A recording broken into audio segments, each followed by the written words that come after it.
Welcome back, everyone, to Fintech Mavericks. I'm your host, Nicole Casperson. And I'm Drew Glover. Nicole, how are you doing? Well, Drew, I can crank out a 1,500-word deep dive in less than a few hours, but these vendor and sponsorship invoices, they're eating me alive this week. I hear you. But between your podcast and events, I still can't believe the quality of your newsletter. And it's twice a week. You're a monster. How are you handling all those vendor contracts and travel receipts on top of that kind of content output? With grace, naturally, but it's a nail biter every time. After every event, I'm drowning in POs, reimbursements, wire requests. That is exactly why I moved my portcos and my own fund onto Brex. It kills all that friction. Talk to me, Drew. What changes? Everything is centralized. Cars, expenses, banking, travel. No more juggling or waiting on approvals. It just works, and it keeps pace with how fast my business is growing. That means I can focus on chasing stories instead of receipts. Right. It's how 30,000 companies from media startups to global enterprises keep their edge. So if I spend smarter, You move faster. that's Brex. That's Brex. Today's guest is someone who's no stranger to headlines, hot takes, and high-impact moves in fintech. That's right, we're sitting down with the Ryan Breslow, founder and CEO of Bolt, the company that brought us one-click checkout before anyone else. You may also know him from his bold comeback, controversial loan, and now a brand new vision for fintech's Everything app. Ryan's journey has it all: loyalty, reinvention, and a whole lot of learning. He's here to talk about what he's learned, what's next, and why the dream doesn't work without a little love. Ryan, welcome to Fintech Mavericks. It's great to be here, Nicole and Drew. Yeah, well, let us start at the top, which is you're back. You are back as the CEO of Bolt. What does it feel like to return, and what is different this time? Oh, well, they say you don't know what you got till it's gone, and that was very much the case for me. The feeling of returning to your own company is the greatest feeling on the planet, and the last few months since my return have been the best few months ever. It's still been, stressful turning company around and getting it back into the shape that I want it to be, but I'll deal with the stress any day of the week given what I was dealing with before, and it's been so much fun. Yeah, for context, for anyone that didn't watch the amazing interview that Drew did at Fintech Meetup back in March, you started again. Your comeback was just this last March, so it is kind of crazy how it's only just been a few months. Any big shifts since Drew chatted with you last? Any updates, any learnings as coming back and being, the CEO of your own? It is kind of funny. Yeah, I mean, I've just been working furiously, getting the company turned back around, reigniting the Bolt culture, getting people working really hard. They had a few years where they weren't working as hard. And, now we're kind of making up for lost time. So we made some radical moves on the team, had to make some changes.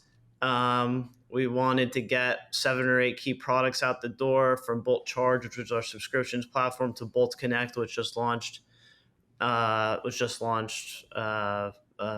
Monday, the 23rd June, and many other major products. Our new pricing program, Bolt for high risk, Bolt for game developers, app developers. So I just wanted to get all those out the door, start selling, start bringing in some new customers and revenue, and that's exactly what we've been doing. Yeah, I love that.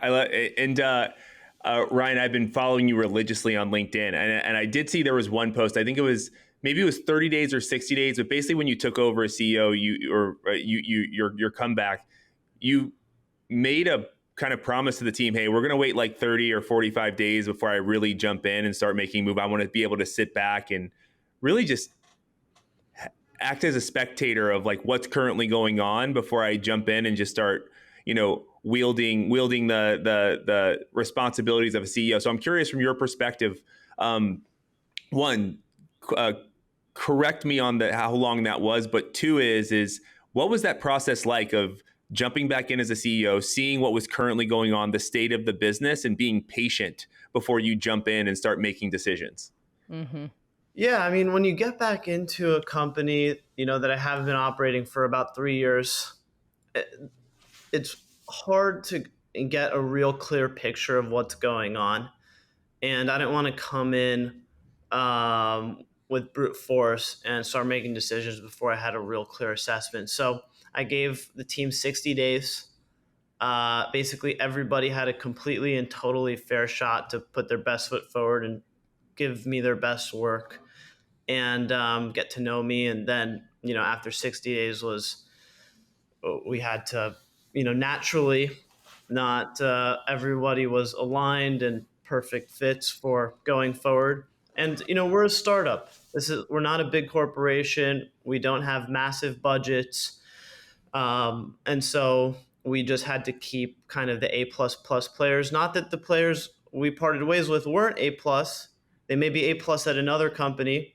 I'm just a very specific type of founder who has a very specific type of way of doing things, and some people can, are a good fit for working with me, and others aren't. Doesn't make them a bad person or a bad executive or a bad executor. It's just, naturally some folks are going to not be a good fit. So we did the assessment, we made a bunch of changes, and now the team is firing on all cylinders.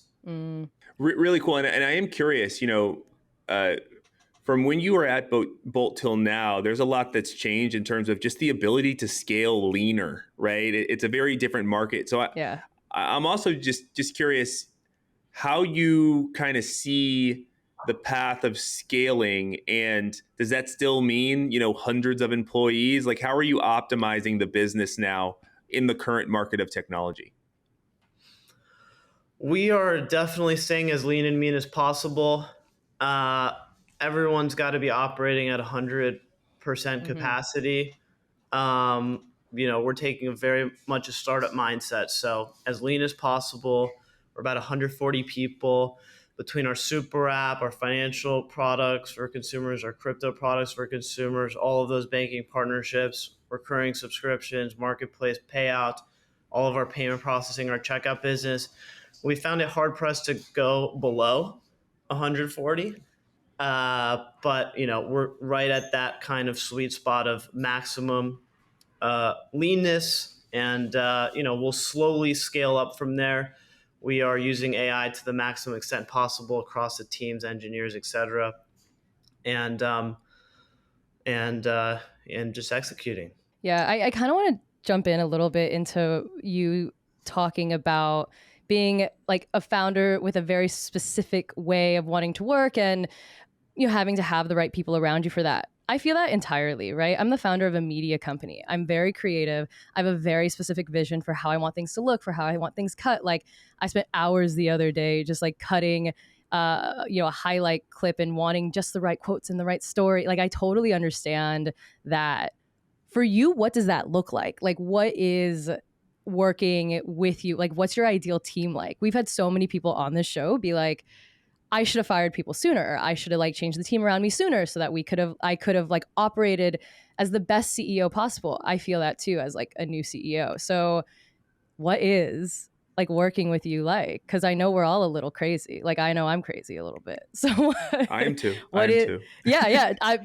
I've been around Drew, but that's a part of it, right? We're like obsessed with our companies and obsessed with what we're doing, and it's very precious to us. So anyway, I'm just curious, what does that look like a bit for you now?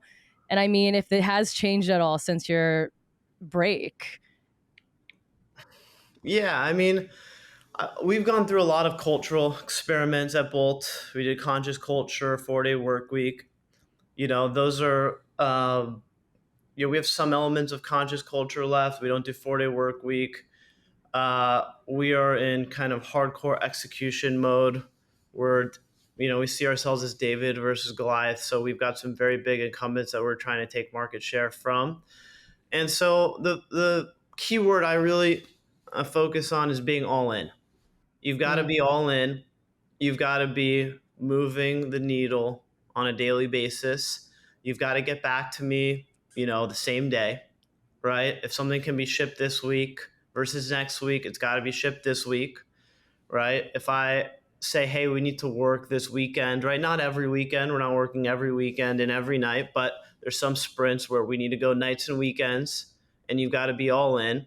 So once again, not a good fit for everybody. Some folks are not capable of doing that, but this is an all-in culture. I am a little bit crazy too. Try to be You sensible. can't leave us hanging. You can't Welcome leave us to the hanging, club. Ryan. Yeah, Drew and I admitted to our crazy. I was like, you can't leave us hanging here. Yeah. Anybody who joins Bolt, this is a key thing that I've started doing, which is, in the past, you're trying to convince people why this is a great place to work, right? I do the opposite now. I say, this is going to be the hardest job you've ever had, right? Like, I'm unreasonably demanding. I'm a little bit insane. If you're all in, I'm definitely going to roll out the red carpet for you and treat you well and have your back. But you've got to be all in. You've got to be ready for the toughest job you've ever had. And if you are, then let's go. Then let's make some money. If you're not, go find another company. I like the transparency. I love it too. Where did you learn that from? Is that something you had to learn the hard way from your previous stint at Bolt, or is that something is a mixture of just learning from other great founders along the way? Yeah, I've made a lot of mistakes in my life through bringing on the wrong partners, setting the wrong expectations. I've made every mistake in the book, and now I just don't have time for anything other than directness. Right? I'm running like 4 companies. Bolt and Love are my main 2, but I've got other things going on. I've got an accelerator I'm running called Family. I've got so little time in the day. So I have to be extremely direct. My conversations are very short. We kind of have to get right to the point. I don't have time for the fluff or the luxuries that you may have at another company. So it's really just a factor of me not having time. And that just forces me to kind of act and behave a certain way. Yeah. Ryan, I would say that from if you're a fan of Sex and the City, the cultural phenomenon, then I think you would be a Samantha at this point.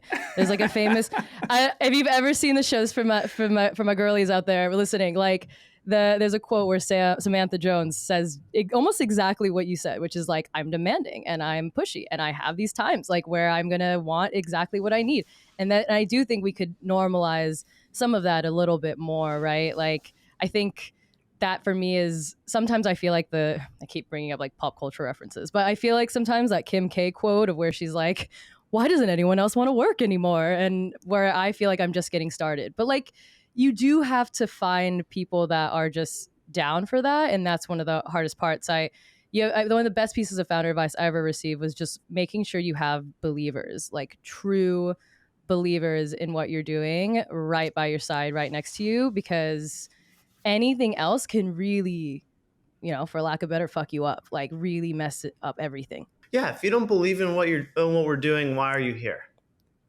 Yeah. Right? That's right. Makes absolutely no sense. So you've got to be all in, or it doesn't mean you can't have a disagreement or say, hey, we should, think about doing something this way or adjusting something that way. But if you don't have deep conviction in what you're doing, there's a million other companies to go join. Go join those companies. You do not have a seat on my team. This is my company. I've been asked by the board to come back in and run the company. All of our investors are unbelievably excited that I'm back. And you don't have to join my company. This is a voluntary, at-will relationship. You don't have to be here, and you shouldn't be here unless you're all in. 1,000% behind me, 1,000% behind Bolt. And, when you have a team of people who are 1,000% all in, magic starts to happen. I mean, we're launching a new product every week. We've signed more deals in the last 3 weeks than we signed in the last 3 years. So the data speaks for itself. I mean, this is, if you look at Bolt, we kind of went like this and then went like that, right? When kind of the investor chosen management was in, and now we're back like this. And so it's entirely objective. But at the end of the day, it's an energy. The energy comes across to customers. The energy comes across to engineers. The energy affects the code that's being written. It affects the designs. It affects the marketing copy. It affects investors. So that energy is everything. And there's you don't want to go overboard, right? You still have to have, Right. that's what we call a conscious culture. There's still some humanity. Sometimes I go overboard. Sometimes I set a timeline that I realized was completely and totally unrealistic, and I own up to it. So there is, I do have some accountability to the team and own up to when I misguide them or whatever, right? I'm not perfect. It's another thing I lead with. I'm a Hmm. highly imperfect person. I'm going to make mistakes all of the time, but you need to be down with that, Yeah. right? Yeah, no, absolutely. I mean, speaking of mistakes, you have said that your biggest mistake wasn't the loan controversy that we've all seen and happen, and which I have my own takes on all of that and media nonsense. But it wasn't that the loan was a mistake. It was letting people on your cap table that you didn't know. So speaking of relationships, how do you vet relationships now? Yeah, I mean, a lot of folks joining Bolt actually are longtime friends of mine who, the second I took back over, are like, Ryan, like, I really want to do this with you, right? And I've known these people for 5, 10 years. A lot of our best old Bolters have rejoined the company. So it's been super exciting. I've built this unbelievable Rolodex of people that I knew exactly who to call when I stepped back in. We were able to get all stars in the door, literally off single calls. And that to me is most energizing. Like, I'm working with some of my favorite people that I've always dreamed about working with, that has started their own companies or could be starting their own companies. These are founder caliber teammates, and they're just absolutely and totally killing it. And I'm trusting them with very hard, very big things, and I really don't have to look over their shoulder. Relationships just take time, right? Yeah. And I'm really lucky to have been out there meeting people morning till night for a very long time, and seeing how they behave. Trust should be built in droplets. You can't give buckets of trust to people overnight. You have to see how they behave through tough situations where money is involved, right? It's typically a great test of character. You see people's true colors when money gets involved and how they behave. And you don't really know somebody until you see them through these challenging situations. Doesn't matter how great of a energy or connection you have. You've got to see their true test of character. And for me, fortunately, I just have friends that I've seen how they've operated through long periods of time. And I've also made a lot of mistakes on picking the wrong partners. Yeah. I So know that feeling. I've picked a lot of kind of just purely short-term financial oriented partners, right? You can be financially motivated, right? I'm financially motivated. I'm motivated by my mission and doing something that changes the world first. Financials is definitely up there, though, probably in the top three.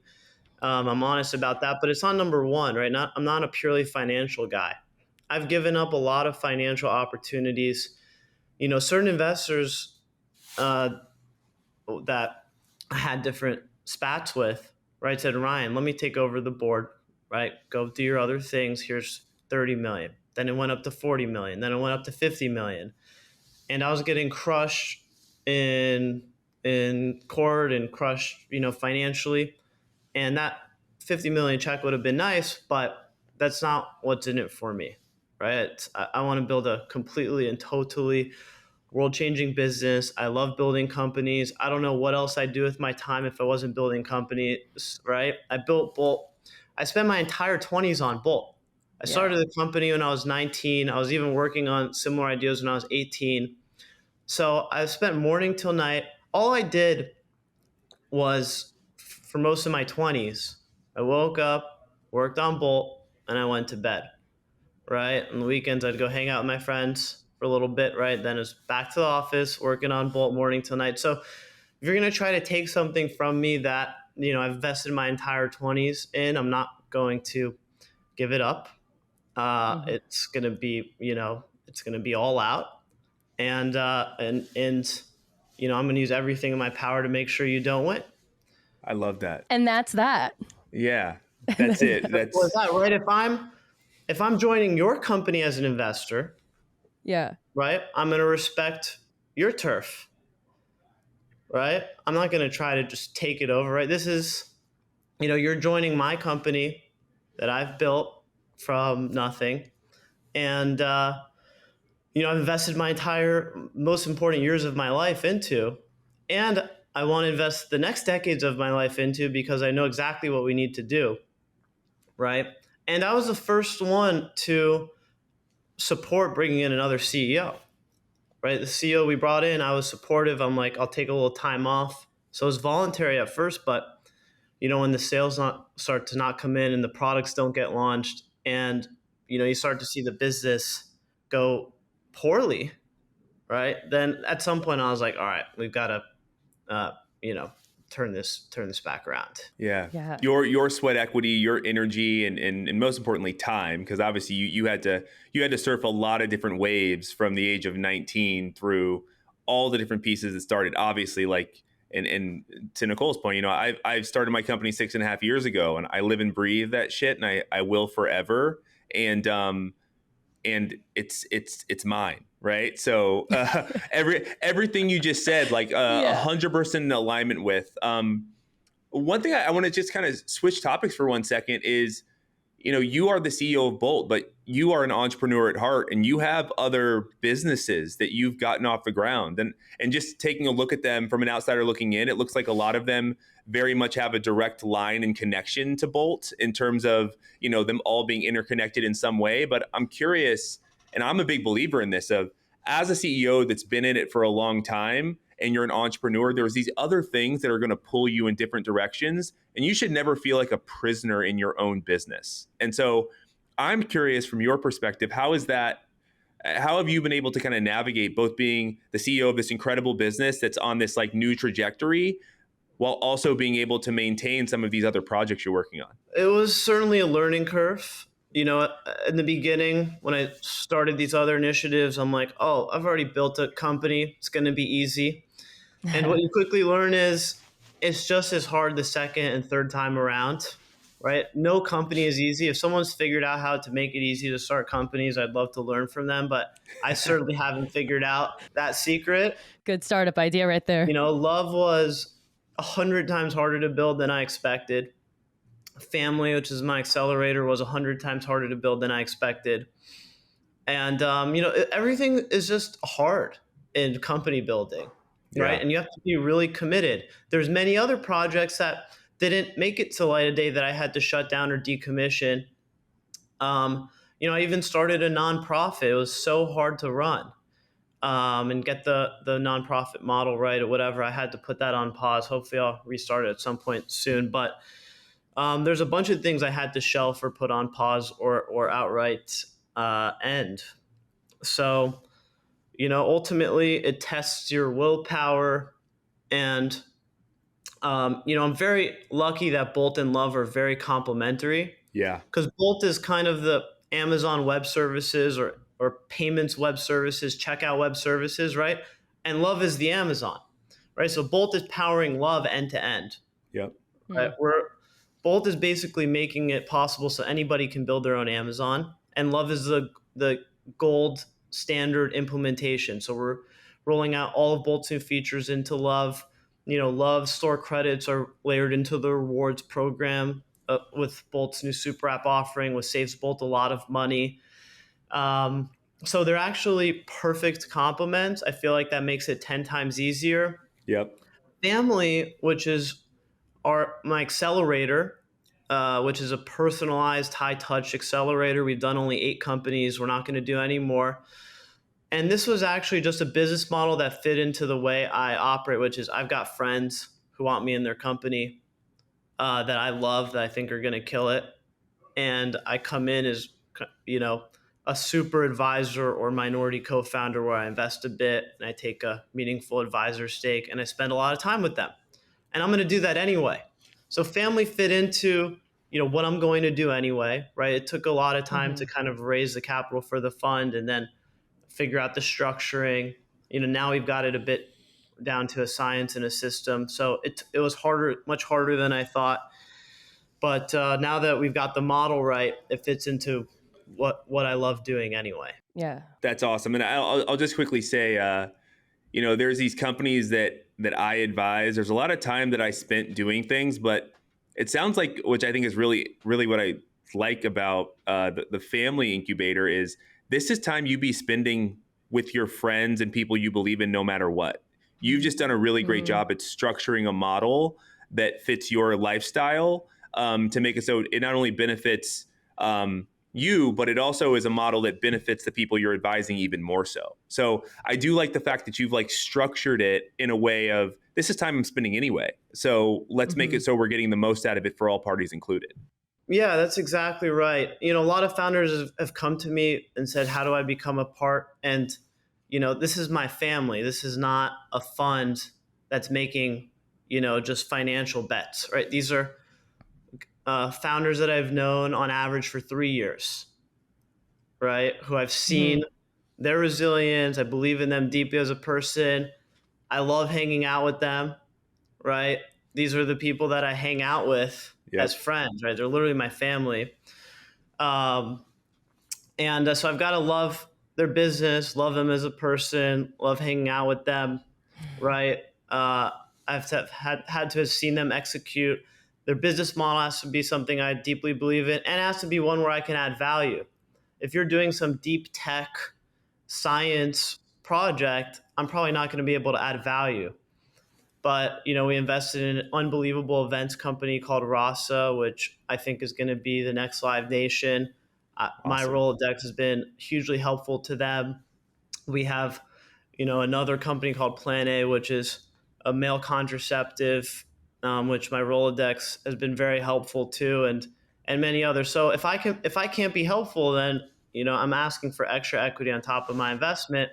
Then you're going to be upset, right? So it's for me, I had to check every box, and I wasn't going to do a deal if it didn't check every box. And it, ended up being a few deals a year, but it's worked out very well for me. In true founder style, you have created multiple. Like, why would you ever take a break from being CEO of one of your companies and not build a bunch of other companies in your free time, in your spare time? I love that you built love.com. Way to go, by the way, owning that word. During that time away, and what did that project really unlock for you personally, professionally? I know just even like the timeline of going from your early 20s into your 30s is such a massively transformative timeline. And then founding all these companies in addition to that, there's just got to be so much you've unlocked about yourself, yeah, and all that you've done over the last decade, if you will.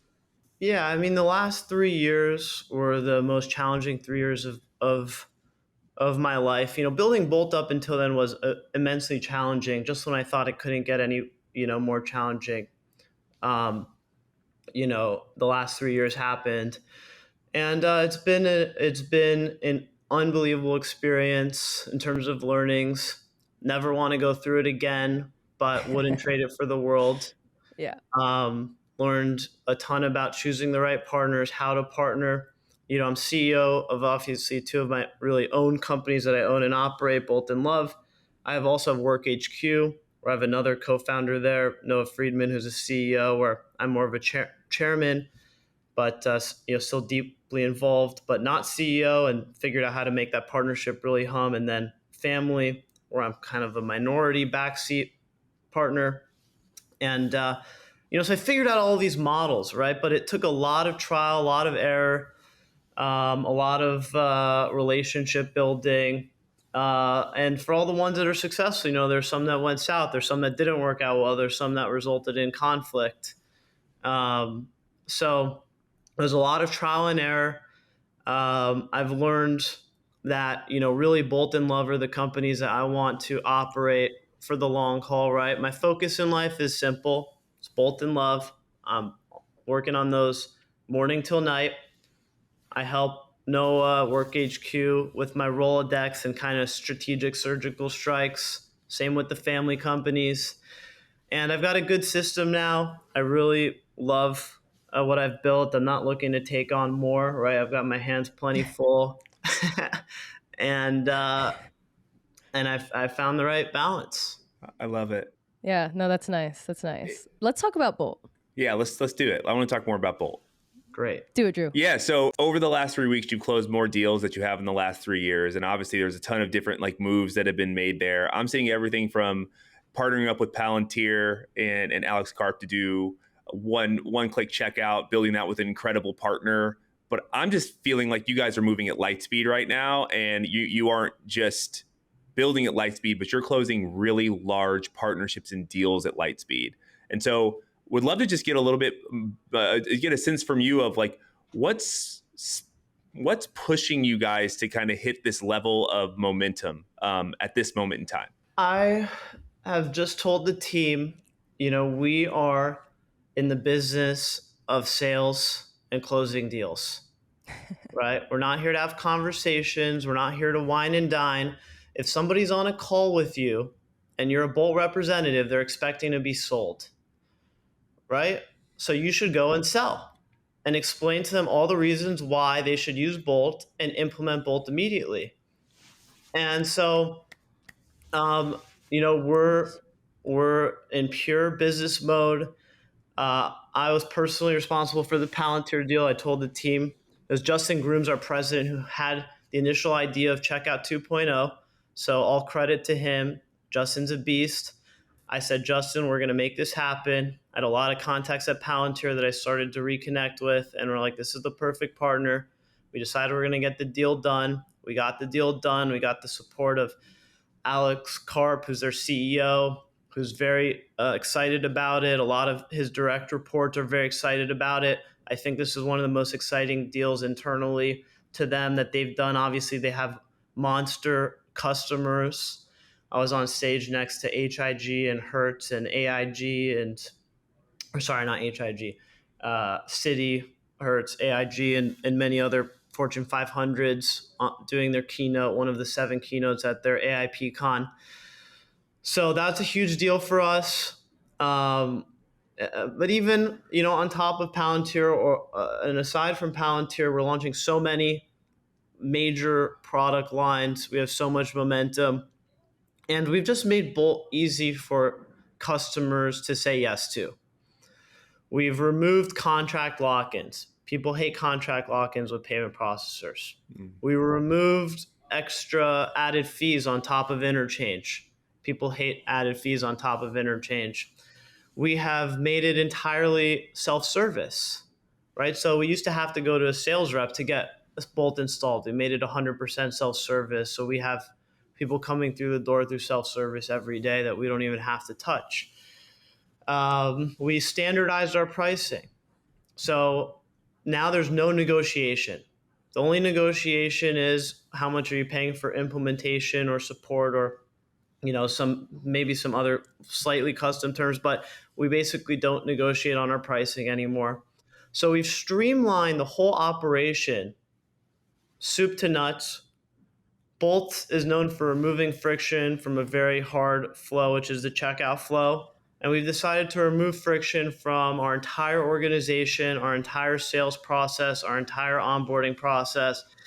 And I think our aggressive sales methodology plus removing all friction is the winning formula. Obviously, removing friction from the conversion process is so important. And what I love about it is in the space that you're building in, historically, it's these kind of the friction points that you're removing are friction that just stay around for hundreds of years. And the customer is always asking, why does it exist? And no one can give them an answer other than it's a rule that we did years back. So love that you're doing that. And I think it's super refreshing in the space that you're building in. I will also just ask, I know you guys are building this super app and you guys are launching a number of different features and products with it. Can you tell us a little bit more about that? And also, I just have to ask this question as someone that loves super apps until there's too many things in those ecosystem. And how are you kind of going through the process of saying no to things that might add too much to the ecosystem itself? Too much super app, not too much super app, super app. Exactly. Well, I'd like to say that we've always been ahead of the ball. We were really, as you said, the pioneers of outside of Amazon, democratize one click. We pioneered the fully managed checkout as a service. We've pioneered so many things in the space that others have replicated and copied, which is obviously the best form of flattery. And when we were doing one click, I'm sure you guys remember, right? 3 years ago, there's one click for everything. After Bolt started becoming bigger, right? Everyone was one click for this, one click for that. And now, after we started doing super app, right? Everyone's now doing a super app. Super app. So just to set the record straight, we've had our super app in every deck since our seed rounds, right? So the plan for Bolt was always build the network of build the checkout software, right? Build great software to build the network, right? Everyone who uses the software has to have their users join our network, and then launch a super app. So it's a 3-step plan. It's been in all of our investor materials, all of our decks. I think a lot of folks thought that we were maybe crazy with the super app idea and didn't give that much credit, but maybe like the first two. But now it's real. We're doing everything we said we were going to do. We had started building the super app about 3 years ago before my departure, and that got decommissioned for the time being. I brought it back in full speed. And we have, I think, the most compelling, usable, valuable fintech and crypto super app in the market. It's in beta right now, going to be made available to a broader shopper network soon. You're going to have one click, crypto buy, sell, send, receive. One click to open up cards, bank accounts. We're streamlining so many different financial services that are currently just super fragmented, all in different apps, too many different accounts. Payments in the US, we're like a third world country for consumer finance. It's crazy. Right? It is probably one of my biggest pet peeves with our industry in general. I don't understand. We can't send payments. Asia is like a decade ahead of us. Europe is a decade ahead of us. Africa is even ahead of us. Right? We were so sophisticated at FinTech 1.0. Everyone leapfrogged us to 2.0, and we're still operating at 1.0. So we're throwing out all the rules at Bolt. We're putting everything into one app, right? Making it work with extreme sophistication, compliance, security, and ultimately ease of use for the consumer. Yeah, Ryan, I'm gonna have to rely on you to fix all of my financial woes, I think, because I'm over here. I've been covering fintech for a decade, and I'm like, how am I still talking about the same thing? I'm exhausted. I'm like, I was at a media dinner the other day, and I've got all the traditional media companies sitting around me and producers, editors, whatever, and they're like, why are we all so exhausted from fintech coverage? I'm like, because y'all are talking about the same things over and over, because we haven't made enough change. Yeah, we want to do what Apple did, right? Which is made something very complex, very seamless, and fully integrated. And so we're taking that approach. We're not stuffing everything into the app, right? We're being opinionated, and we are building finance and crypto for the 99%. We're not building it for the ultra sophisticated 1%. We're making it super easy to do 99% of the things that you would want to do as an everyday consumer. And that's our strategy. So the way I look at the Bolt app is it's the super app it's the app that always should have existed, that we're just going to make exist. All right. I'm like, the window of time. I'm like, I wish I had how excited can I get, Ryan? Like, just tell me when to stop. What's like the ballpark on timeline there? Very mostly soon. Imminent. Good. Imminent. Good. Imminent. I will take very soon. Yeah, I'm just trying to break news on my podcast. But no, I love this. One of the things as we kind of get closer to the last segment here, I wanted to actually ask about all of your social bios and the fact that you have the same quote, which is "Without love in the dream, it will never come true," which is a Grateful Dead line. What does that quote mean to you? Why is it in all of your bios? What is the hidden story there? Well, I'm as much as I can be as a younger guy. I'm a little bit of a deadhead. I've seen Dead and Company a bunch of times, and big fan of John Mayer and the Dead. And Yes. so there's a great line in one of their songs, which is "Without love in the dream, it'll never come true."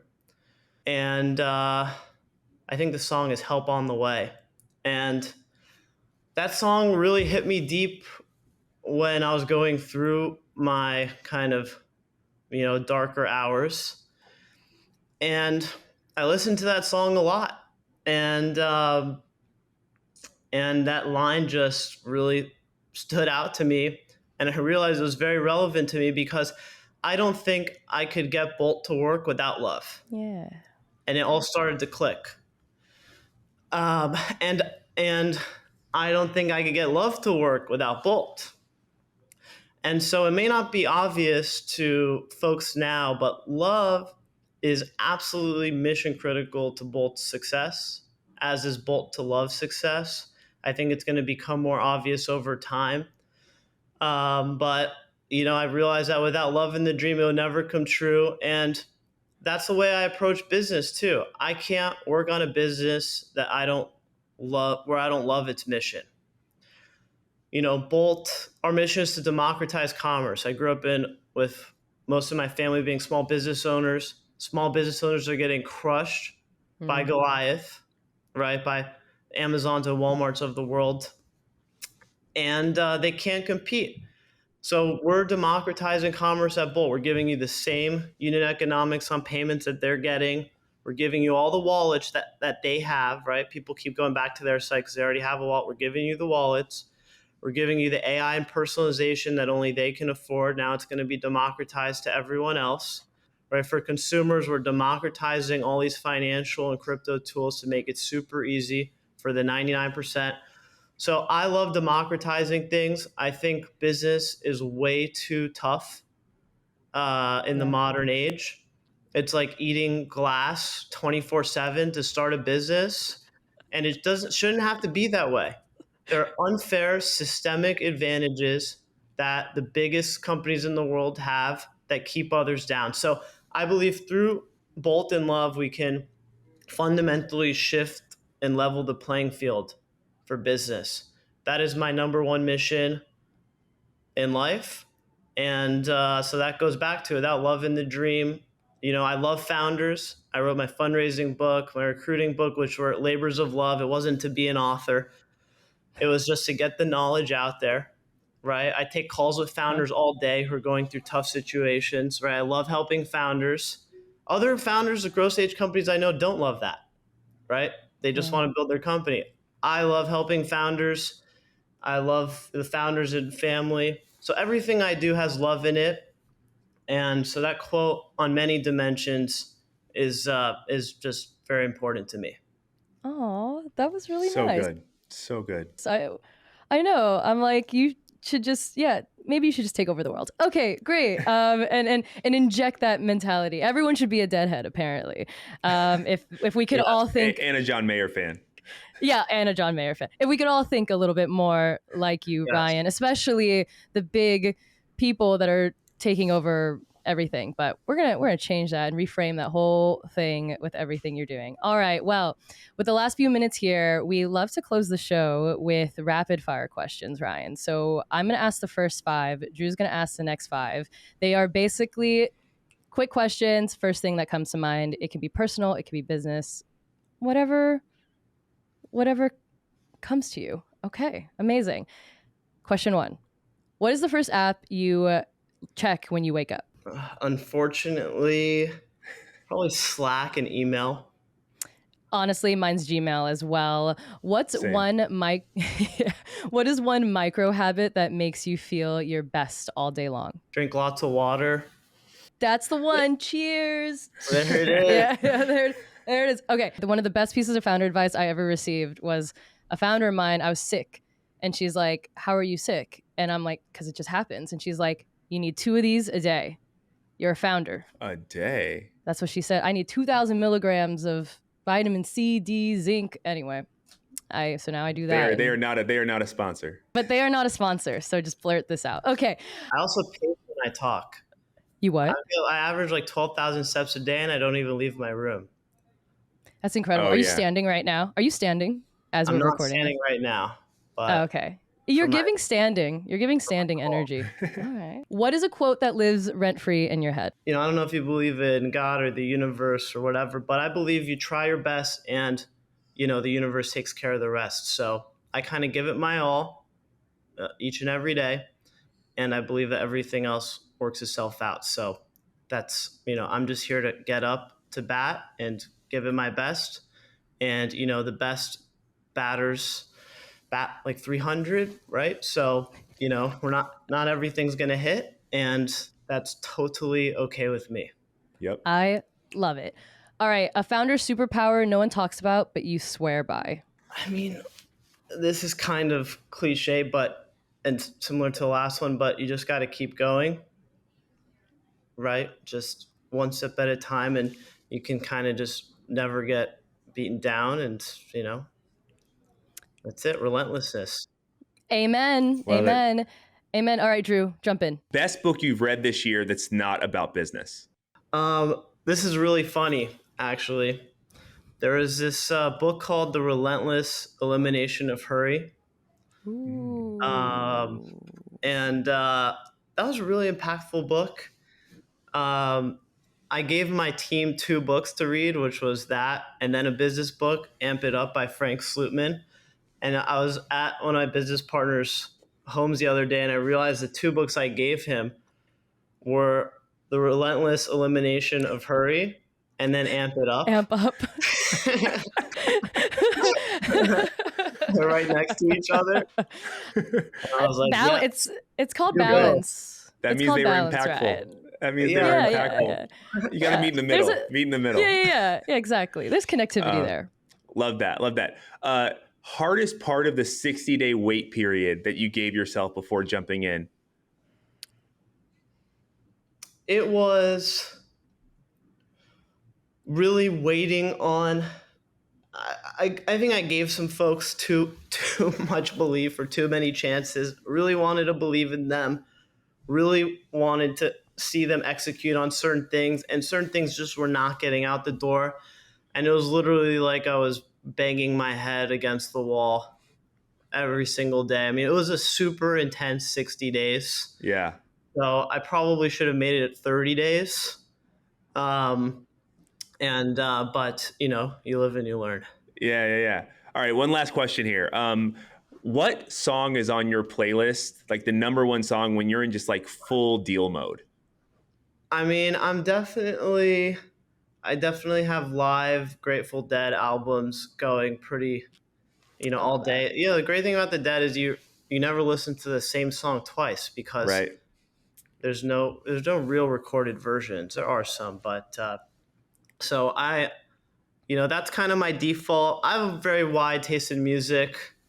We actually have a soundtrack that I put on bolt.com on the top right of the page. Check it out. With some music that I listen to get amped up. And I have a lot of my playlists. If you go to my account, you can go through that link on Spotify, go to my account, and you can see a bunch of my playlists. All right. I'm going to check you out. Ryan Breslow playlist. He's a Spotify influencer. Yeah. Oh my gosh. I love it. I actually love that. I love live recordings of my favorite like artist shows. Honestly, sometimes it feels like almost a better experience than if I were to have actually gone and seen it in real life. But anyways, Totally. Love that hack. Amazing. Drew, are we out of questions? We're out of questions. We're out of right on time. All right, amazing. Well, Ryan, you are, I feel like, just the absolute definition of a Fintech Maverick. Thank you so much for joining. It's been such a pleasure to get to know you more and hear more about all of the learnings and things. And so excited to have you back. Yes. Come back, kid. We know how precious time is, man. So we appreciate you giving us more than a couple minutes and giving us some really great stories. Appreciate you, brother. Thanks for being on. Right back at you. Such a pleasure, and can't wait to do it again soon. All right.